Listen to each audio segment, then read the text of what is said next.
Hello everyone, and welcome to Financial Literacy Films. Today I will be decorating this beautiful bank while discussing emergency funds with you all.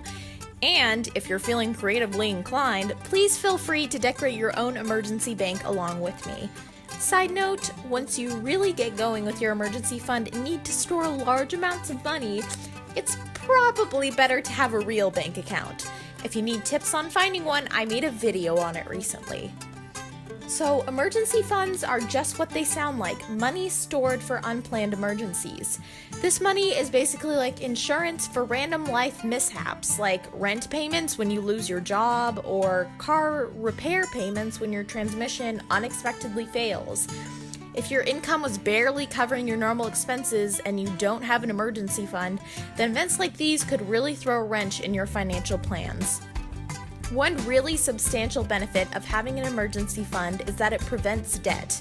If an emergency strikes and you have no way to pay for it, then you may have to rely on credit cards or even loans to cover the cost. Both of these things are tools to be used properly, but they can be very, very dangerous if you depend on them and have no way to repay them in a timely fashion. All of this hassle can just be avoided by creating and maintaining an emergency fund. It's also a lot less stressful if you always have some backup money tucked away somewhere. Stress and anxiety can be really detrimental to your health and should be avoided whenever possible.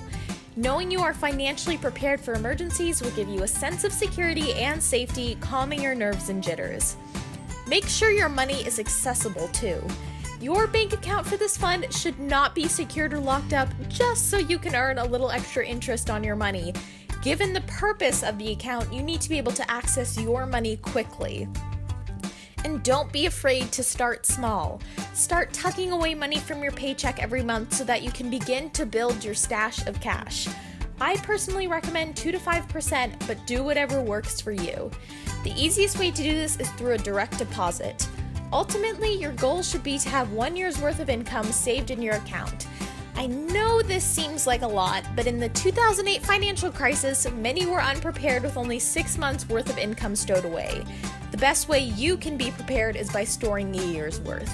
Another side note, if you run into a little extra money, for example, tax refunds or getting a bonus at work, don't be afraid to add some of it to your emergency fund. It'll give you a little boost so you can reach your end goal more quickly. So here's the finished product. Pretty cute if I do say so myself. I hope you enjoyed watching me decorate my little bank and talk to you about emergency funds. If you like this video, feel free to like, subscribe, and leave a comment below. I hope you learned a lot and remember how lit finance can be.